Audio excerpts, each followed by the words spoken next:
राधे राधे, जय श्री कृष्णा। आज हम लेकर आए हैं श्री हरि विष्णु के अवतार दत्तात्रेय की कथा। जब दत्तात्रेय ने राजा जिमकेतु को सत्य से अवगत कराया। धर्म ग्रंथ के अनुसार दत्तात्रेय भी भगवान विष्णु के अवतार हैं। इनकी उत्पत्ति की कथा इस प्रकार है। एक बार माता लक्ष्मी, पार्वती व सरस्वती को अपने पतिव्रत पर अत्यंत गर्व हो गया। भगवान ने इनका अहंकार नष्ट करने के लिए लीला रची। उसके अनुसार एक दिन नारद जी घूमते घूमते देवलोक पहुँचे और तीनों देवियों को बारी बारी जाकर कहा कि ऋषि अत्रि की पत्नी अनुसुईया के सामने आपका सतीत्व कुछ भी नहीं। देवी तीनों ने ये बात अपने स्वामियों को बताई और उनसे कहा कि वे अनुसुईया के पतिव्रत की परीक्षा ले। तब भगवान शंकर, भगवान विष्णु और ब्रह्मा साधु वेश बनाकर अत्रि मुनि के आश्रम आए। महर्षि यात्री उस समय आश्रम में नहीं थे। तीनों ने देवी अनुसुईया से भिक्षा मांगी, मगर ये भी कहा कि आपको निर्वस्त्र होकर हमें भिक्षा देनी होगी। अनुसुईया पहले तो ये सुनकर चौंक गई, लेकिन फिर साधुओं का अपमान ना हो इस डर से उन्होंने अपने पति का स्मरण किया और बोला कि यदि मेरा पतिव्रत धर्म सत्य है तो ये तीनों साधु 6 मास के शिशु बन जाएं। ऐसा बोलते ही त्रिदेव शिशु होकर रोने लगे। तब अनुसुईया ने माता बनकर उन्हें गोद में लेकर स्तनपान कराया और पालने में झुलाने लगी। जब तीनों देव अपने स्थान पर नहीं लौटे तो देवियां व्याकुल हो गईं। तब नारद ने वहां आकर सारी बात बताई। तीनों देवियां अनुसुईया के पास आई और क्षमा मांगी। तब देवी अनुसुईया ने त्रिदेव को अपने रूप में पुनः वापस कर दिया। प्रसन्न होकर त्रिदेव ने उन्हें वरदान दिया कि हम तीनों अपने वंश से तुम्हारे गर्भ से पुत्र रूप में जन्म लेंगे। तब ब्रह्मा के अंश से चंद्रमा, शंकर के अंश से दुर्वासा और विष्णु के अंश से दत्तात्रेय का जन्म हुआ। अनुसुईया और अत्रि से प्रसन्न और प्रभावित होने के बाद त्रिदेव ने उन्हें वरदान स्वरूप दत्तात्रेय रूपी पुत्र प्रदान किया, जो इन तीनों देवों का अवतार था। दत्तात्रेय का शरीर तो एक था, लेकिन उनके 3 सिर और 6 भुजाएं थी। विशेष रूप से दत्तात्रेय को विष्णु का अवतार माना जाता है। दत्तात्रेय के अन्य 2 भाई चंद्रदेव और ऋषि दुर्वासा थे। चंद्रमा को ब्रह्मा और ऋषि दुर्वासा को शिव का रूप ही माना जाता है। जिस दिन दत्तात्रेय का जन्म हुआ, आज भी उस दिन को हिंदू धर्म के लोग दत्तात्रेय जयंती के रूप में मनाते हैं। भगवान दत्तात्रेय से एक बार राजा यदु ने उनके गुरु का नाम पूछा। भगवान दत्तात्रेय ने कहा, आत्मा ही मेरा गुरु है, तथापि मैंने 24 व्यक्तियों को गुरु मानकर शिक्षा ग्रहण की है।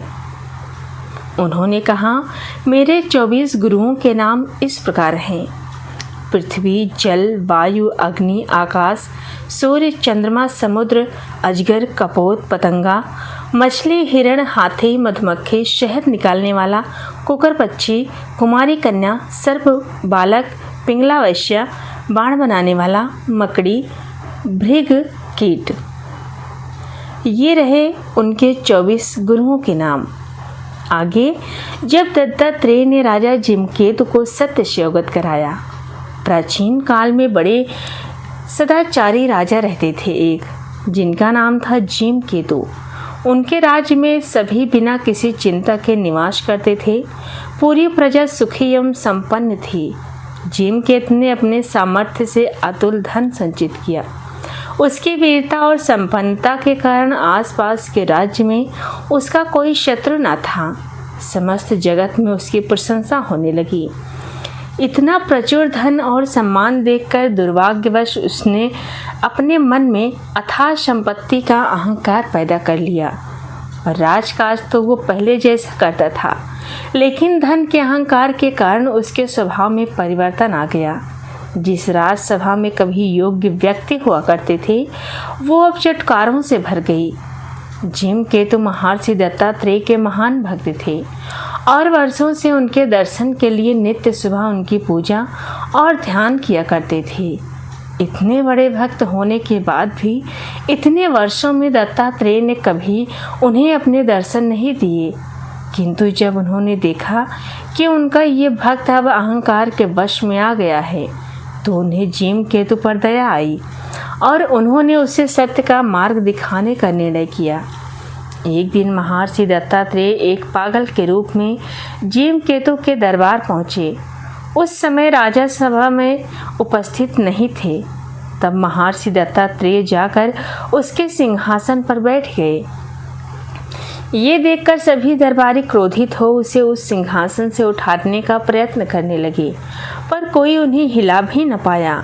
उसी बीच राजा सभा में पहुँचे और एक विक्षिप्त को अपने सिंहासन पर बैठा देख क्रोधित होकर बोले, अरे मूर्ख, तेरा ये साहस कि तू मेरे ही सामने मेरे सिंहासन पर बैठे। जी तो चाहता है कि अभी इसी क्षण तुझे मृत्यु दंड दे दूं, किंतु तू तो पागल प्रतीत होता है, इसीलिए तेरे प्राण नहीं लेता। किंतु अब अगर तू तत्क्षण वहाँ से न उठा तो तेरे जीवन का अंत हो जाएगा। इस पर दत्तात्रेय ने कहा, हे राजन, आप क्रोधित क्यों होते हैं? ये तो धर्मशाला है, इसमें आप भी ठहरिए और मैं भी ठहरता हूँ। ऐसा सुनकर राजा ने हंसकर कहा, प्रतीत होता है कि तू विक्षिप्त के साथ नेत्रहीन भी है। क्या तुझे ये दिखाई नहीं देता कि ये धर्मशाला नहीं राजभवन है? तब महर्षि बोले, राजभवन? ऐसा प्रतीत तो नहीं होता। क्या आप यहाँ चिरकाल से रहते आ रहे हैं? तब राजा ने कहा, नहीं, मैं यहाँ पिछले 30 वर्षों से रहता आ रहा हूँ। तब महर्षि ने कहा, उसके पहले यहाँ का राजा कौन था? इस पर राजा ने कहा, इससे पहले मेरे पिता यहाँ के राजा थे। महर्षि ने फिर पूछा, वो तो क्या चिरकाल से यहाँ रहते आ रहे थे? राजा का क्रोध धीरे धीरे शांत होता गया और उसने कहा, नहीं, उससे पहले मेरे पितामह यहाँ के सम्राट थे और उनसे पहले उनके पूर्वज। महर्षि ने फिर पूछा, तो क्या आपका यहाँ चिरकाल तक राज्य करने का संकल्प है? तब राजा ने कहा, नहीं, ये तो संभव ही नहीं। मेरी मृत्यु के बाद तो ये सिंहासन मेरे पुत्र को प्राप्त होगा। अब महर्षि ने मुस्कुराते हुए कहा, फिर आप इसे राज सिंहासन क्यों कहते हैं? जहाँ कोई कुछ समय ठहर कर चला जाता है वो तो धर्मशाला ही कहलाती है। उसे सदा के लिए अपनी संपत्ति समझ लेना ये तो मूर्खता है। सुना है आप दत्त भक्त हैं, उनके भक्त तो शालीन होते हैं, फिर किस प्रकार आपको ये अहंकार हो गया है? ऐसा सुनते ही राजा का अहंकार समाप्त हो गया और वो विलाप करते हुए बोले, आप सत्य कहते हैं, ये धर्मशाला ही तो है। मैं ही मूर्ख था कि सत्ता और धन के अहंकार में अंधा हो गया। आज मुझे ज्ञात हुआ कि जब तक मुझे अपने आराध्य के दर्शन क्यों नहीं प्राप्त हुए। मेरे आराध्य महर्षि दत्तात्रेय कभी भी किसी अहंकारी को दर्शन नहीं देते। अब लगता है कि इस जीवन में मुझे उनके दर्शन नहीं हो सकेंगे। अपने भक्त को इस प्रकार विलाप करते देख महर्षि दत्तात्रेय अपने असली स्वरूप में आ गए।